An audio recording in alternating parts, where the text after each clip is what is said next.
हमारे व्यस्त जीवन में ईश्वर की आवाज़, सत्य एक है और अधिकांश लोग उसी सत्य को समर्पित हैं। हम आज इस पर विशेष चिंतन करें कि किस तरह से हम सत्य को समर्पित हों। सत्य को समर्पित होने के भी कई रूप हो सकते हैं। जैसे कोई अच्छा सच्चा व्यक्ति शिक्षा को समर्पित है, कोई स्वास्थ्य सेवा में अपना योगदान कर रहा है, कोई काव्य में है, कोई संगीत में है, कोई चित्रकारी में है, वहाँ भी हम सत्य से जुड़ सकते हैं। सृजनात्मकता हमें सत्य से जोड़ती है और अधिकांश लोग धर्म से जुड़ते हैं जो हमें सत्य से जोड़ता है। आज हम इस पर चिंतन करें कि मैं किससे जुड़ा हूँ। जब मैं सत्य को समर्पित हूँ तो मेरी सारी शक्ति, सारी ऊर्जा सत्य की ओर प्रवाहित होती है।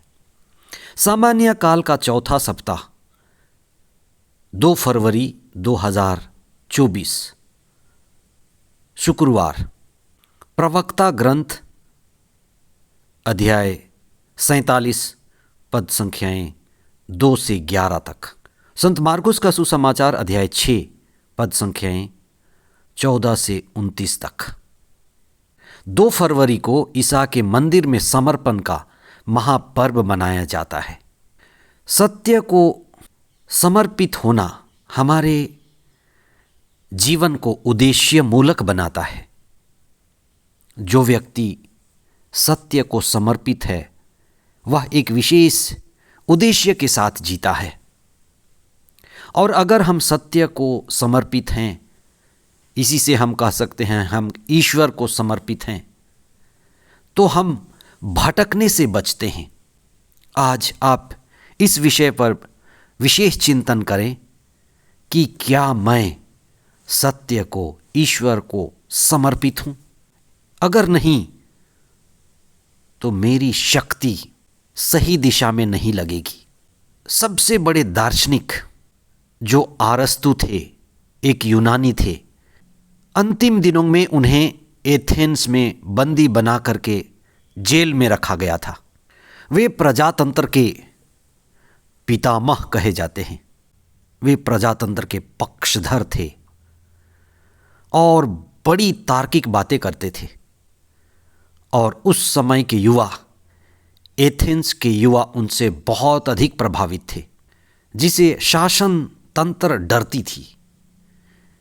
युवाओं को भड़काने के आरोप में उन्हें सरकार ने हेमलॉक का विष पीने को मजबूर किया। कहा जाता है कि उनका सबसे प्रिय शिष्य अरस्तु उन्हें बचाकर जेल से निकालने और दूर किसी देश में ले जाने की पूरी व्यवस्था कर चुके थे। सुकरात की आखिरी रात थी। सारी व्यवस्था सरकार उसको मारने की कर रही थी और उसका शिष्य अरस्तु उसे भगाने की कर रहा था। बस सुकरात को भागने में साथ देने की जरूरत थी। लेकिन सुकरात भागने के बजाय मरना स्वीकार किया। भाग सकता था, लेकिन वह भागने के बजाय मृत्यु को चुना।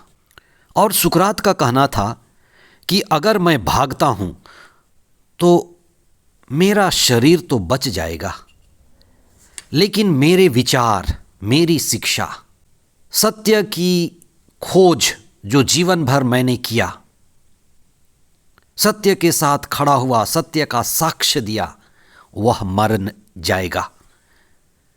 मैं चाहता हूं कि मेरा शरीर मर जाए, लेकिन मेरे विचार, मेरी शिक्षा, सत्य जीवित रहे। इसीलिए उन्होंने कहा, मैं चाहता हूं मेरा शरीर मर जाए, मेरे विचार, मेरे शिक्षा जीवित रहे। और यही हुआ। सुकरात का शरीर तो मर गया, लेकिन सुकरात का विचार, उनकी शिक्षा उनका दिखाया हुआ मार्ग, सत्य के प्रति समर्पण आज भी जीवित है। वास्तव में यही सत्य के प्रति पूर्ण समर्पण है। ऐसे ही थे यूहन्ना बपतिस्ता, जिनका सिर काट दिया गया, जिनको आज के सुसमाचार में हम पढ़ते हैं, सिर जाए लेकिन वचन ना जाए।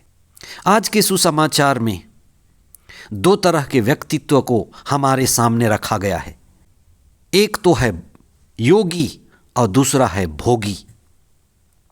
यूहन्ना बपतिस्ता एक योगी प्रवृत्ति व्यक्तित्व के व्यक्ति थे। वे शुद्ध चेतना, शुद्ध आत्मा, त्याग, तपस्या, चेतनशील, आत्मा से भरे हुए, प्रार्थना करने वाले, प्रज्ञापूर्ण व्यक्ति, ईश्वर के महानतम नबी। वे सत्य की आवाज थे, वे ईश्वर की आवाज थे, वे ईश्वर के गर्जन थे कि ईश्वर पवित्रता चाहता है। रिश्तों में और विशेष करके राजघराने के संबंधों में ईश्वर पवित्रता चाहता है। इसी को स्थापित करने के लिए यूहन्ना का सिर अलग कर दिया गया।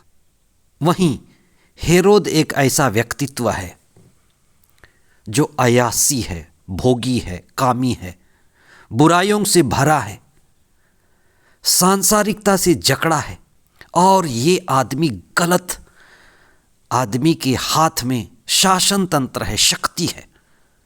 तो वह शक्ति का सदुपयोग, अच्छा उपयोग नहीं, दुरुपयोग करता। गलत आदमियों के हाथों में बंदूक, बम कितना खतरनाक है। इसलिए सही आदमी के हाथों में शक्ति की जरूरत है। आज आप इस बात पर चिंतन करें कि मैं किसको समर्पित हूँ, मेरा परिवार किसको समर्पित है, सत्य को या झूठ को। हम अपने जीवन को सत्य को समर्पित करें, ईश्वर को समर्पित करें, बुराई से बचें और आध्यात्म को समर्पित होकर अपने जीवन को श्रेष्ठ और ऊंचा बनाएं। सभी समर्पित लोगों के लिए हम प्रार्थना करें, उनकी सहायता करें और उनके साथ खड़े हों। आमीन।